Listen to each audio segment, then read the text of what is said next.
Sir, इस budget को सरकार ने मिडिल क्लास का बजट कहकर बताया और कहा कि ये मिडिल क्लास की सारी समस्याओं का हल है इस बजट में। तो सबसे पहले सर मैं मिडिल क्लास की चर्चा करना चाहूंगा, उसके बाद अपने भाषण के अन्य भागों पे जाता जाऊंगा। सर, पहली बात तो यह है कि सरकारें मिडिल क्लास को एक आत्मा रहित कंकाल समझती हैं जिसकी हड्डियों पे चढ़ के $5 ट्रिलियन इकोनॉमी बनाना चाहती हैं।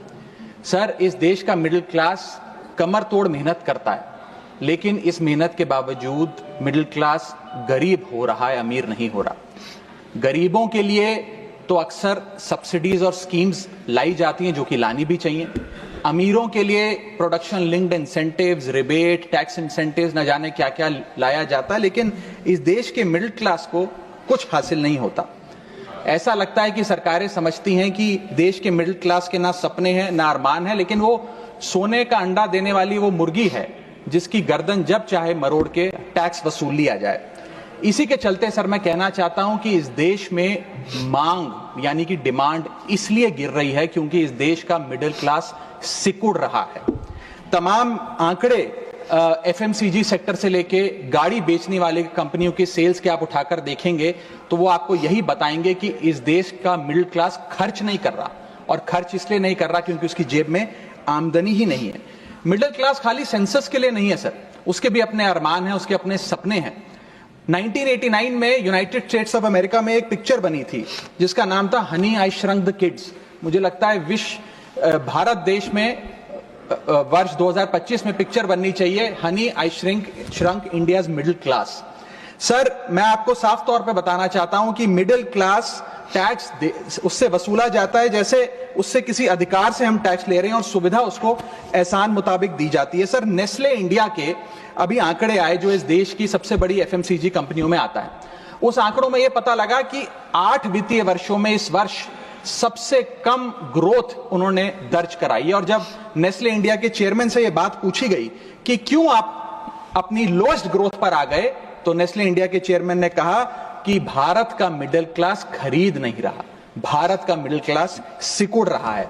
मैं महंगी गाड़ी और महंगे मकानों की बात नहीं कर रहा सर, लेकिन सस्ती गाड़ी और सस्ते मकान जो मिडिल क्लास खरीदता है उनकी डिमांड घटती जा रही है, उसकी प्रोडक्शन घटती जा रही है, जिसका सीधा इंपैक्ट हमारी इकोनॉमी पर है। काफी चर्चा हुई सर सरकार द्वारा कि हम मिडिल क्लास के लिए 12 लाख की टैक्स रियायत लेकर आए। मैं सर बतौर चार्टर्ड अकाउंटेंट ये बताना चाहता हूं कि ना ही ये टैक्स एग्जेम्पशन है, ना ही ये टैक्स डिडक्शन है, ये एकमात्र टैक्स रिबेट है। इस रिबेट का स्वागत हम सब करते हैं, हम सबको खुशी हुई, लेकिन मैं आपको इन तीनों में फर्क बताना चाहता हूं और ये दिखाना चाहता हूं कि कैसे चोर दरवाजे से इंडियन मिडिल क्लास से अभी भी इनकम टैक्स वसूला जा रहा है। पहली चीज सर, ये इनकम टैक्स एग्जेम्पशन नहीं है। एग्जेम्पशन होता है जैसे एक सोर्स ऑफ इनकम पर इनकम टैक्स लगे ही ना, जैसे कि इस देश में एग्रीकल्चरल इनकम, खेती बाड़ी से जो कमाई होती है उस पर कोई इनकम टैक्स नहीं लगता। ये वो नहीं है। ये टैक्स डिडक्शन भी नहीं है। टैक्स डिडक्शन होता है कि फर्ज करिए आपने साल में 15 लाख रुपए कमाए, इनकम टैक्स डिडक्शन आपको 12 लाख रुपए की मिली, तो 15 घटा 12 3 लाख पर आपको इनकम टैक्स देना पड़ेगा। ये टैक्स डिडक्शन भी नहीं है, ये टैक्स रिबेट है। यानी कि 12 लाख तक अगर आपने पैसा कमाया साल में तो आपको इनकम टैक्स नहीं देना, लेकिन जैसे ही 12 लाख से ज्यादा, फर्ज करिए आपने 12 लाख 1,000 रुपए कमाया, तो पूरे 12 लाख 1,000 पे आपके स्लैब अनुसार आपसे इनकम टैक्स वसूला जाएगा। और दूसरी चीज, कैपिटल गेन्स पे, यानी कि अगर आप अपने कोई मकान बेचते हैं, सोना बेचते हैं, इक्विटीज बेचते हैं, शेयर्स बेचते हैं, उस पर जो कैपिटल गेन पे, मुनाफे पे लगता है टैक्स, वो इस 12 लाख की सीमा में नहीं आएगा, उस पर आपको अतिरिक्त टैक्स देना पड़ेगा। सर, लेकिन इस 12 लाख की रियायत से कितने लोगों को भारत देश में फायदा हुआ, यह भी समझने की आवश्यकता है। हम 140 करोड़ की आबादी वाले देश में रहते हैं जिसमें मात्र 8 करोड़ लोग इनकम टैक्स की रिटर्न भरते हैं, और इन 8 करोड़ लोगों में से मात्र 3 करोड़ लोग इनकम टैक्स भी भरते हैं। यानी कि 8 करोड़ लोग इनकम टैक्स की रिटर्न भरते हैं, 5 करोड़ लोग जीरो इनकम दिखा के अपनी इनकम टैक्स की रिटर्न भरते हैं, जीरो टैक्सेबल इनकम। और उनसे कोई इनकम टैक्स नहीं वसूलती, लेकिन जो बाकी 3 करोड़ बचे मात्र वो ही इनकम टैक्स भरते हैं। तो किन लोगों का फायदा हो रहा है ये भी समझने की आवश्यकता है। और इसका मुकाबला आप करिए सर, सीएमआई का डेटा बताता है कि इस देश में कंजम्पशन के आधार पे 43 करोड़ इंडियंस, 43 करोड़ भारतीय भारत की मिडिल क्लास में आते हैं।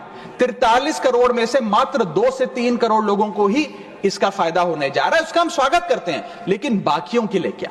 वित्त मंत्री जी ने यह फैसला जब सुनाया तो कहा कि इससे भारत की कंजम्पशन बढ़ेगी, खपत बढ़ेगी और इकोनॉमी का चक्का, इकोनॉमी का पहिया चलने लग जाएगा। मैं आपको बताना चाहता हूं और इस सदन में भविष्यवाणी करता हूं सर कि इस टैक्स रियायत से इस देश की कंजम्पशन नहीं बढ़ने वाली। अगर आप वास्तव में इस देश की खपत यानी कि कंजम्पशन बढ़ाना चाहते हैं तो आपको इनकम टैक्स के साथ साथ जीएसटी नाम का टैक्स कम करना पड़ेगा, क्योंकि जीएसटी वो टैक्स है जो इस देश का अमीर से अमीर आदमी और गरीब से गरीब आदमी भी देता है। जब गरीब आदमी अपने घर में चूल्हा जलाने के लिए माचिस खरीदता है तो उस पर भी जीएसटी देता है, और अमीर आदमी जब सफर करने के लिए मर्सिडीज और बीएमडब्ल्यू खरीदता है उस पर भी जीएसटी देता है। जीएसटी वो लोग भी देते हैं जो इनकम टैक्स नहीं भरते, जीएसटी वो लोग भी देते हैं जिनको सरकार, उन 80 करोड़ भारतीयों को जिनको फ्री राशन देती है, जीएसटी उनसे भी वसूला जाता है। तो सही मायने में अगर आप भारत में खपत यानी कि कंजम्पशन को बढ़ाना चाहते हैं, इकोनॉमी रिवाइव करना चाहते हैं, तो आपको जीएसटी कम करना पड़ेगा और जीएसटी स्ट्रीमलाइन करना पड़ेगा। सर, मिडिल क्लास इस देश का सबसे देशभक्त क्लास है जो सबसे ज्यादा टैक्स देता है।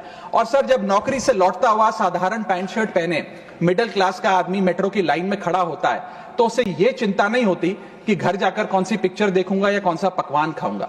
उसे यह चिंता होती है कि मैं अगले हफ्ते अपने बच्चों की फीस कैसे भरूंगा, बाबूजी का ऑपरेशन कैसे कराऊंगा, या बड़े साल नौकरी कर ली अब एक स्कूटी खरीद लेता हूं, लेकिन जब बाजार जाता है तो पता लगता है वो स्कूटी जो 4 लाख की जो 40,000 की मिलती थी वो अब 1 लाख रुपए की मिलने लगी, या वो ऑल्टो गाड़ी जो 3-3.5 लाख की मिलती थी अब 10 लाख रुपए की मिलने लगी। ये सच्चाई है सर, और इसलिए है क्योंकि सर सैलरी बढ़ती नहीं, बचत होती नहीं, सिर्फ और सिर्फ महंगाई बढ़ती है।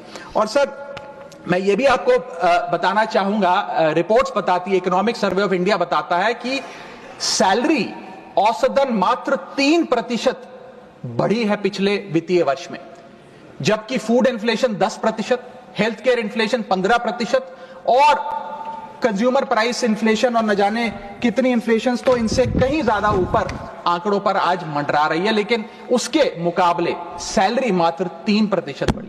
सर, देश का मिडिल क्लास एक बहुत बड़े डेट ट्रैप में भी फंसने जा रहा है। मैं ये भी भविष्यवाणी आज करना चाहूंगा, क्योंकि भारत का household debt to GDP ratio आज 40% पे खड़ा हो गया। सरल भाषा में बताऊं तो भारत के मिडिल क्लास परिवार आज रोजमर्रा के जीवन के लिए, अपने डेली एक्सपेंसेस के लिए लोन लेने पर मजबूर हो गए हैं, चाहे वो पर्सनल लोन हो, चाहे वो क्रेडिट कार्ड के जरिए हो, या चाहे वो अन्य प्रकार से फाइनेंशियल इंस्टीट्यूशन से ब्याज पर पैसा लेना हो।